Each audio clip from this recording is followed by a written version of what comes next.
प्यारो मान्छे, तपाईलाई जन्मदिनको धेरै धेरै शुभकामना।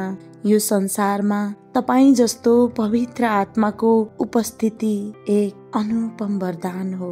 आज तपाईको जन्मदिन होस् या नहोस्, तर हरेक दिन तपाईले बाँच्ने तरिका बोकेको जिम्मेवारी थामेका हाँसु र बाँडेका हाँसोले यो समाज अझ उज्यालो बनेको छ। जसले नदेखिने बोझ बोक्छ तर मुस्कान छोप्न कहिले भुल्दैन। जन्मदिन त्यो दिन हो जुन दिन तपाईं यो धरतीमा आउनुभयो, जीवनका लाखौं संघर्षहरू पार गर्न, परिवारको रक्षक बन्न, साथीहरूको सहारा बन्न अनि कसैको जिन्दगीको प्रेरणा बन्न। तपाईको मौन बलिदान, तपाईको निस्वार्थ प्रेम अनि तपाईको आत्मीयता यी सबै सबभन्दा परका कुरा हुन्। प्रिय मित्र, समाजले तपाईलाई कहिलेकाहीँ कडा बन्न बाध्य पार्न सक्छ, तर थाहा छ तपाईको मुटुभित्र न्यानोपनको अथाह सागर लुकेको छ। हो, तपाई कहिलेकाहीँ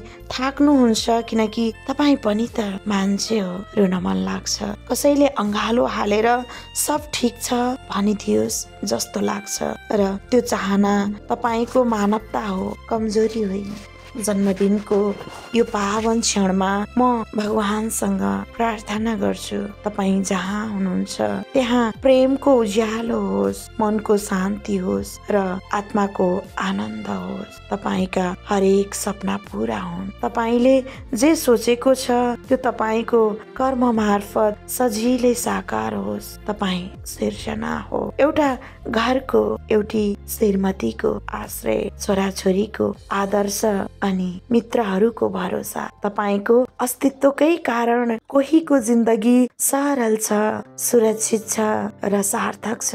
आज तपाई जन्मनु भएको दिनलाई मात्र होइन, तपाईको हरेक योगदानलाई पनि मनाइयोस्। तपाईको मौनता, तपाईको कठिन परिश्रम अनि तपाईको प्रेममय आँखाहरूलाई पनि श्रद्धा गरियोस्। अन्त्यमा जन्मदिनको सन्देशले तपाईलाई सम्झाओस्, तपाई महत्त्वपूर्ण हुनुहुन्छ, तपाई प्रेमको पात्र हुनुहुन्छ र तपाई कहिले एक्लो हुनुहुन्न। तपाईको प्रत्येक साँझ एक सान्त्वना होस्, प्रत्येक बिहान एउटा आशा उत्सवमय होस्। त्यही उत्सव जुन तपाई जस्तो सुन्दर आत्माले आफैलाई लिएर आउनु भएको छ। जन्मदिनको असीम शुभकामना प्रिय तपाईलाई, जसले सधैँ प्रेम दिन जान्नुहुन्छ।